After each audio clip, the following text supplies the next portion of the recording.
काफी तेज हैं आप। आपको स्लो पसंद है तो स्लो कर देंगे। ये हीरे इंडिया कैसे पहुंचेंगे? प्लेन 30,000 फीट पर होगा तब किसी को कुछ पता नहीं चलेगा।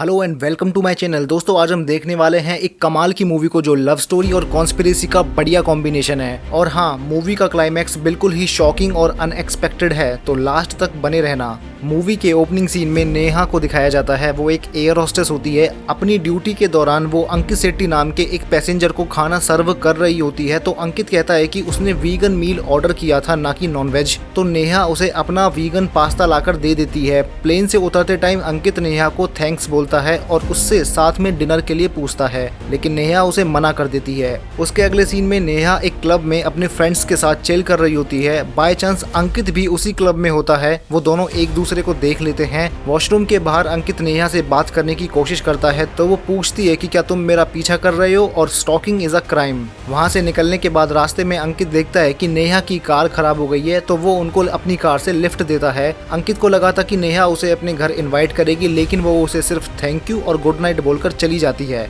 उसके बाद अंकित नेहा को सोशल मीडिया पर ढूंढकर उसे मैसेज करना स्टार्ट कर देता है। फिर वो दोनों कॉफी पर मिलते हैं। बात आगे बढ़ती है तो फिर वो डिनर पर मिलते हैं। वहाँ से वो एक दूसरे की लाइफ के बारे में जानते हैं। सब कुछ बढ़िया चल रहा होता है। वो दोनों एक दूसरे को पसंद करने लगते हैं और साथ रहना शुरू कर देते हैं। एक दिन मॉर्निंग में नेहा अंकित को उठाकर उसे बताती है कि वो प्रेग्नेंट है। ये सुनकर पहले तो अंकित का दिमाग खराब हो जाता है, लेकिन बाद में उसे इस बात की खुशी भी होती है। वो नेहा से उस बेबी को एक्सेप्ट करने को बोलता है और उसे शादी के लिए भी प्रपोज करता है। शुरू में तो नहीं, लेकिन बाद में नेहा भी मान जाती है। अगले दिन वो एक रेस्टोरेंट में बैठे होते हैं। बाहर खड़े दो आदमी अंकित को फोन करके उसे बाहर बुलाते हैं और उसके साथ बदतमीजी करने लगते हैं। ये देखकर नेहा डर जाती है। वो अंकित से पूछती है कि आखिर वो लोग कौन थे। अंकित बताता है कि 2 साल पहले उसने खुद की डायमंड इंश्योरेंस कंपनी स्टार्ट की थी। उसके किसी एम्प्लॉय ने 20 करोड़ के डायमंड्स को मिसप्लेस कर दिया था और अब ये लोग मेरे पीछे पड़े हैं। वो चाहते हैं कि मैं उनके लिए डायमंड्स की चोरी करूं। नेहा को ये सुनकर गुस्सा आता है। वो कहती है कि हम एक फैमिली स्टार्ट करने जा रहे हैं और तुमने ये बात अब तक छुपा कर रखी।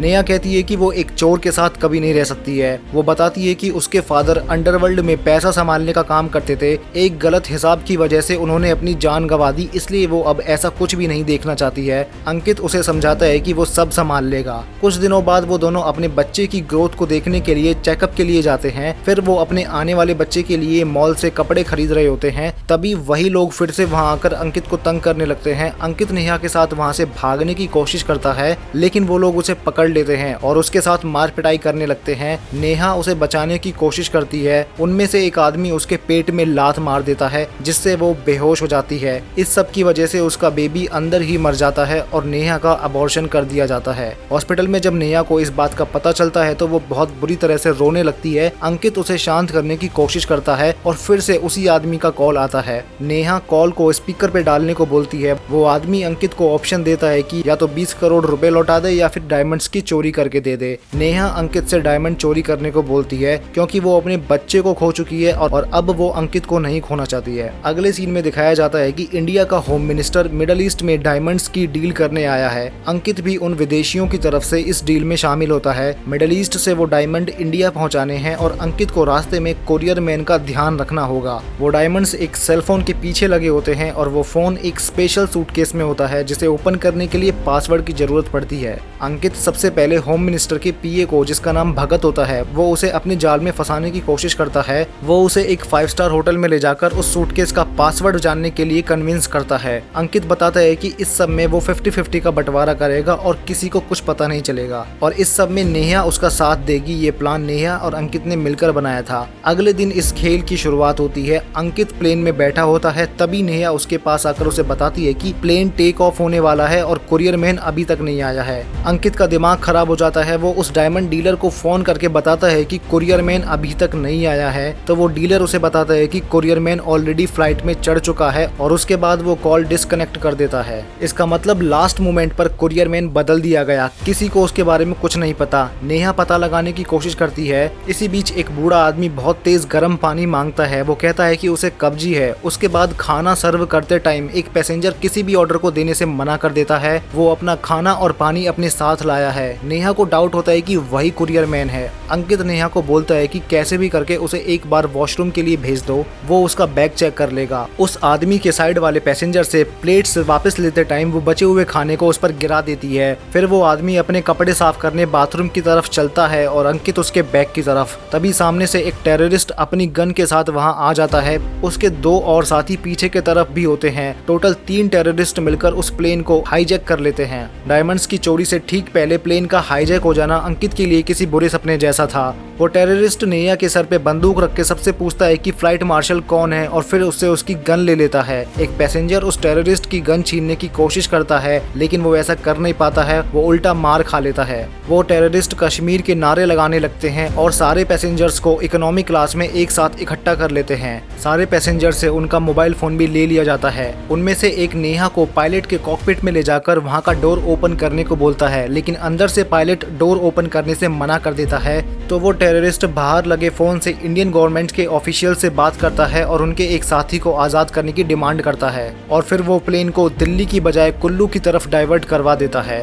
दूसरी तरफ इंडिया के हाई ऑफिशियल्स अपनी प्लानिंग करने लगते हैं और वो होम मिनिस्टर अपने पीए को गवर्नमेंट की तरफ से कुल्लू भेजता है, क्योंकि उस प्लेन में उसके 120 करोड़ के डायमंड्स होते हैं। अंकित अस्थमा का बहाना बनाता है, उसकी सांसें चढ़ने लगती हैं। वो अपना इनहेलर पंप लेने जाता है। वो उस कोरियर मैन के बैग में उस सूटकेस को ओपन करके देखता है तो उसे वो डायमंड वाला फोन दिख जाता है। वो कुछ करता उससे पहले वो टेररिस्ट उसके पीछे आकर खड़ा हो जाता है। अंकित भूल गया था कि वो बीमारी का बहाना बनाकर आया था। उस टेररिस्ट को देखकर वो फिर से अपनी सांसें चढ़ाने लगता है। तभी वो टेररिस्ट उसकी नाक पर जोर से अपनी गन को मारता है, जिससे उसे काफी गहरी चोट लग जाती है। नेहा उसके ब्लड को रोकने के लिए उसे फर्स्ट एड देती है। पुलिस उस कैदी को यानी उस टेररिस्ट के साथी को जेल से निकालकर एयरपोर्ट ले जा रही होती है। अंकित फिर से बहाना बनाकर उस बैग के पास जाने की कोशिश करता है। वो अपना मुंह धोने का बहाना बनाकर नेहा को भी मदद के लिए साथ ले जाता है। अंकित नेहा को बताता है कि वो उस बैग को ओपन छोड़कर आया है, तुम्हें बस डायमंड्स वाला फोन एक्सचेंज करना है। लेकिन डर के मारे नेहा ऐसा करने से मना कर देती है। गुस्से में अंकित उससे झगड़ा करने लगता है। वापस आने पर वो टेररिस्ट उससे पूछता है कि इतना टाइम क्यों लगा और दोबारा से उसे मारता है, जिससे उसका और ज्यादा ब्लड निकलने लगता है। थोड़ी देर बाद 2 टेररिस्ट पुलिस से बात कर रहे होते हैं और मौका मिलने पर अंकित चुपचाप वहां से वापस बिजनेस क्लास में जाकर उस डायमंड वाले फोन को एक डुप्लीकेट फोन से एक्सचेंज करने लगता है।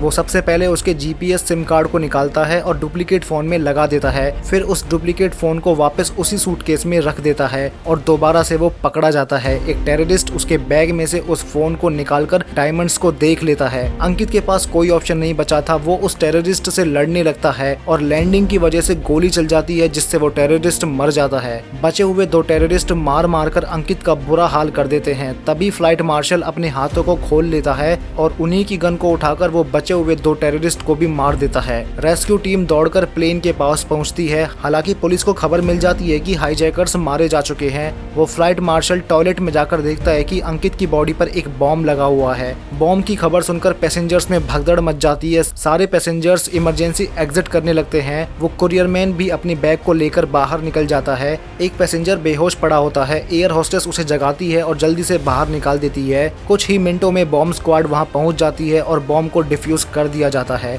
उसके बाद अंकित उस डायमंड वाले फोन को लेकर वहां से निकल जाता है। आप लोग सोच रहे होंगे कि फाइनली सब ठीक हो गया, लेकिन ऐसा बिल्कुल भी नहीं है। इसके बाद शुरू होती है असली कहानी। बॉम्ब स्क्वाड को पता चलता है कि वो बॉम्ब नकली था और ये तो कुछ भी नहीं। जब पुलिस उन मरे हुए टेररिस्ट को ढूंढती है तो प्लेन में उनकी बॉडी ही नहीं मिलती है। पुलिस समझ जाती है कि वो टेररिस्ट अभी भी जिंदा हैं, तो तुरंत सारे एग्जिट गेट्स को लॉक करवा दिया जाता है। वो फ्लाइट मार्शल को ढूंढ रहे होते हैं। पायलट उन्हें बताता है कि भानु यादव फ्लाइट मार्शल है, जो कि बेहोश पड़ा होता है। होश में आने पर पुलिस उससे पूछती है कि तुमने जिन हाईजैकर्स को मारा था वो कहाँ पर हैं, लेकिन वो मना कर देता है। उसने किसी को भी नहीं मारा, वो तो पूरा टाइम बेहोश पड़ा था। लेकिन वो बंदा जिसने उन लोगों को मारा था वो आर्मी यूनिफॉर्म पहनकर बिना किसी शक के वहाँ से पहले ही निकल चुका चुका था। पुलिस थोड़ी देर में समझ जाती है कि उसने उन टेररिस्ट को मारा ही नहीं था, बल्कि वो उन्हीं का आदमी था। प्लेन में नकली बॉम्ब इसलिए लगाया गया जिससे डरकर पब्लिक में भगदड़ मच जाए और भीड़ में वो टेररिस्ट उन पैसेंजर्स में मिल जाएं। जेल से उसके साथी को छुड़ाना वो बस एक बहाना था। असल में प्लेन हाईजैक हुआ ही नहीं था, असली बात कुछ और ही होती है।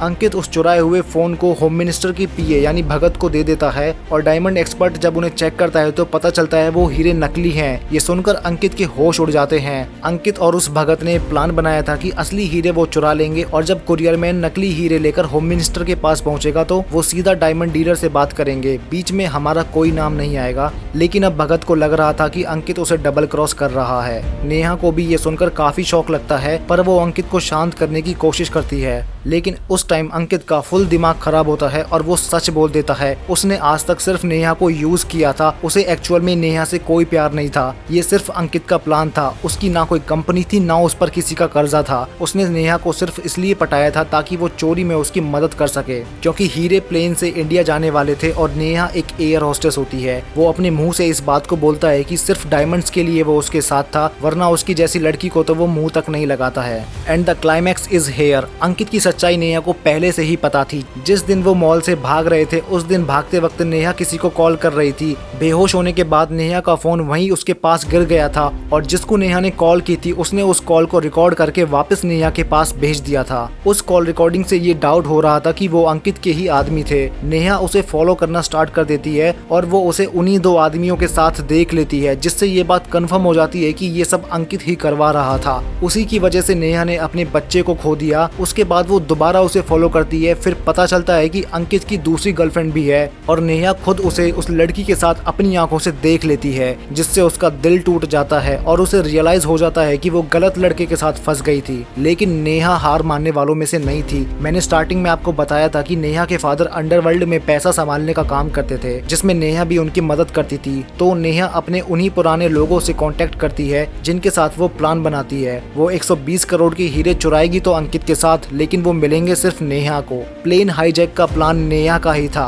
प्लेन के असली फ्लाइट मार्शल को सबसे पहले जूस में ड्रग देकर उसे 4 घंटों के लिए बेहोश कर दिया गया। उसी के बराबर में बैठा था टीम का पहला आदमी, जिसने फ्लाइट मार्शल की गन निकाल ली और खुद फ्लाइट मार्शल बन गया। उसकी टीम के 3 लोग टॉयलेट में जाकर कपड़े चेंज करते हैं और टीम का चौथा बंदा यानी वो बूढ़ा आदमी जिसने गर्म पानी मांगा था, वो हाईजैकर्स के लिए नकली गन तैयार करता है, क्योंकि फ्लाइट में असली गन ले जाना पॉसिबल नहीं था। और टीम का आखिरी बंदा वो पैसेंजर जिसने मार खाई थी, वो बेसिकली प्लेन में दहशत फैलाने के लिए पीटा गया था। फ्लाइट में सिर्फ एक ही असली गन थी जो कि असली फ्लाइट मार्शल की थी, लेकिन उस गन में भी नकली बुलेट्स डाल दिए गए थे, जिन बुलेट से उन 3 हाईजैकर्स को मारने का ड्रामा किया गया था। और इसी तमाशे के बीच उन्होंने हीरे एक्सचेंज कर लिए थे। और फ्लाइट को कुल्लू इसलिए ले जाया गया क्योंकि वहाँ छोटा एयरपोर्ट है, तो भीड़ में हीरे बाहर निकालना ईजी था। और नकली बॉम्ब इसलिए लगाया गया ताकि उन्हें एक्स्ट्रा टाइम मिल सके। उसी टाइम में वो हाईजैकर्स कपड़े बदलकर भीड़ में शामिल हो गए। और इस सब में सबसे इम्पोर्टेंट काम था अंकित को सबक सिखाना। अंकित को मार मार कर उसका चेहरा बिगाड़ना, ये सब पहले से ही फिक्स था। बिना किसी दिक्कत के नेहा का प्लान सक्सेसफुल हो जाता है और अब 120 करोड़ के डायमंड्स उसके पास हैं। इतना ही नहीं, सूटकेस का पासवर्ड भगत ने अंकित को बताया था। ये इन्फॉर्मेशन नेहा ने एनोनिमस होकर होम मिनिस्टर को बता दी थी, जिसके बाद उन दोनों की बढ़िया सेवा की जाती है। जिसके बाद अंकित को 1 सेकंड में समझ आ जाता है कि ये पूरा मास्टर प्लान नेहा का था। कुछ दिनों बाद नेहा अंकित से मिलने हॉस्पिटल जाती है और उससे बोलती है कि वीगन डाइट में एप्पल तो खा सकते हो। वो बेसिकली उसे उसकी औकात दिखाती है। उसके बाद नेहा अपनी लाइफ में आगे बढ़ जाती है और यहीं पे ये मूवी एंड हो जाती है। वेल गाइस, अगर आपको ये वीडियो अच्छी लगी हो तो इसे लाइक कर देना। ऐसी और मूवी एक्सप्लेनेशन के लिए वेगांतिस को सब्सक्राइब भी कर लेना।